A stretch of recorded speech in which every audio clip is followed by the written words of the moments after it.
Hello students, the purpose of this video is to give you an overview of your first read assignment for the lottery. In tab 1, the intro, you have your introduction and the introduction video. Feel free to read the introduction and to watch the video. In the read tab, we are going to use split screen mode as a pro tip. This allows you to see the assignment that I've given you on the left-hand side, and you can also switch these buttons. Audio plays the audio. I'm not marking it right now because I'm scared that it will disrupt the recording, but you can play audio to listen to the reading, and numbers will allow you to have section numbers. Make sure that this option, use keyboard for annotations, is toggled off. You want it to be clear. If it's green, you won't be able to create your annotations. So because this is a longer text, we are splitting up our reading across 2 days. So on day 1, you're required to read sections 1 through 20. On day 2, you're required to read sections 21 through 79. We need to make at least 3 annotations on the text where we keep track of narrative point of view. We need to highlight narrative point of view annotations green. We need to add a comment for each highlight that explains what type of point of view is being used and how the author is guiding our perceptions or our thoughts on this village. Okay. So I'm looking at paragraph 1, and I see the people of the village began to gather in the square between the post office and the bank. I'm going to highlight in green because narrative point of view highlights get put into green. I'll call it narrative point of view. And I'm going to say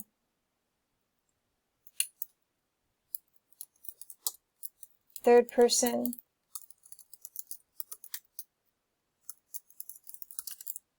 pronouns. Third person is used to describe the people of the village.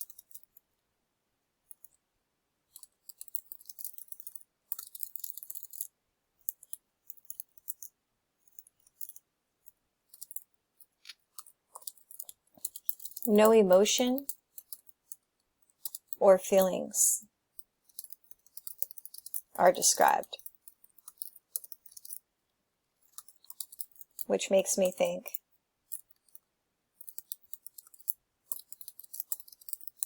this is third person objective.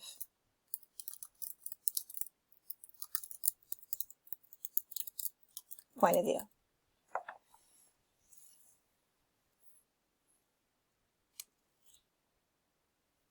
Okay, so point of view annotations are going to go green.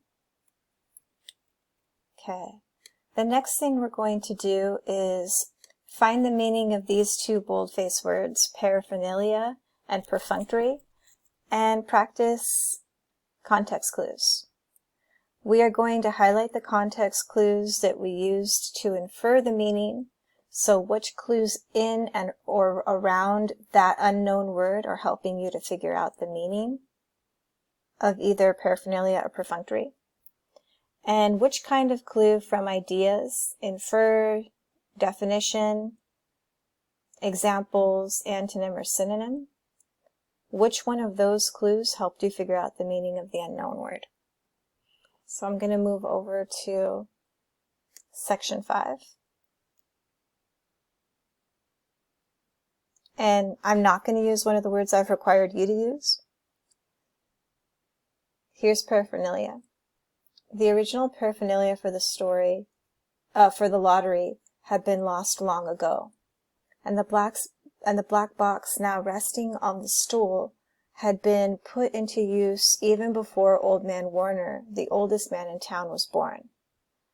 So all of the original stuff from the original lottery has been lost. Okay, that was a long time ago.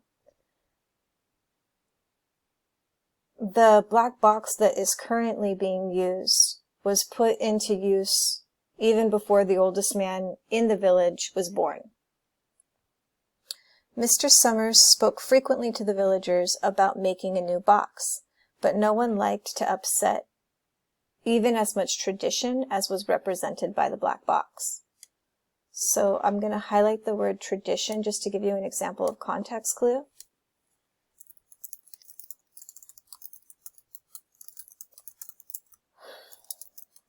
Traditions are things or activities, maybe I'll say activities, that are passed down.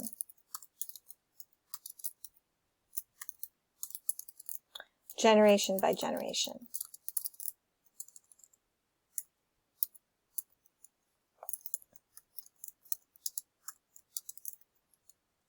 Like the box has been passed down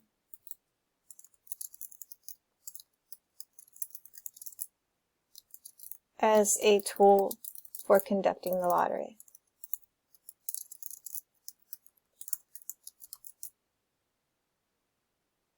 No one wants to upset or stop this tradition. Not even by creating a newer box.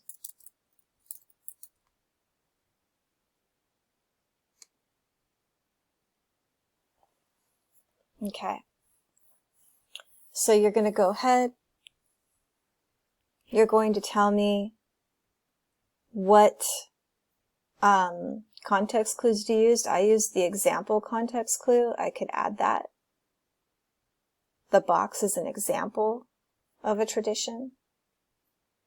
So a tradition might be something that's passed down generation by generation. You are also going to add at least one other annotation using the system below. As you read, anything that you find confusing in the text or that you'd like more information about, you can mark in red. Label it question. You can keep track of how the lottery has changed over time.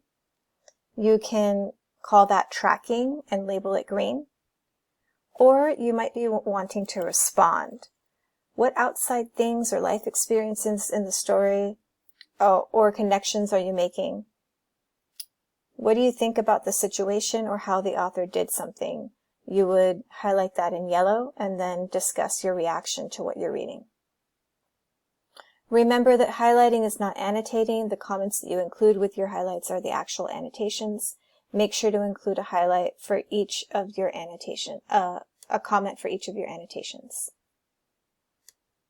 Okay, make sure that this button is turned off. Use keyboard for annotations. We're going to come out of split screen mode.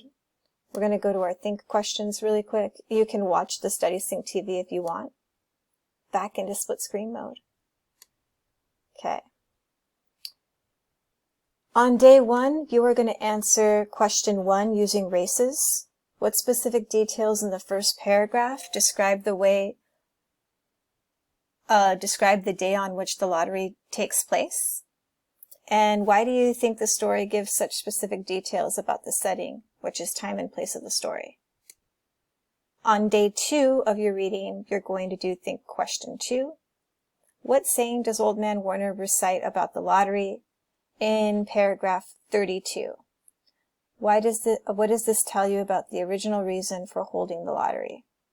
What evidence in the text suggests that Old Man Warner thinks that giving up the lottery would have serious consequences for the townspeople? Cite specific textual evidence to support your statement. Hopefully you understand how to do this. You're doing one racist question on each day. Thank you.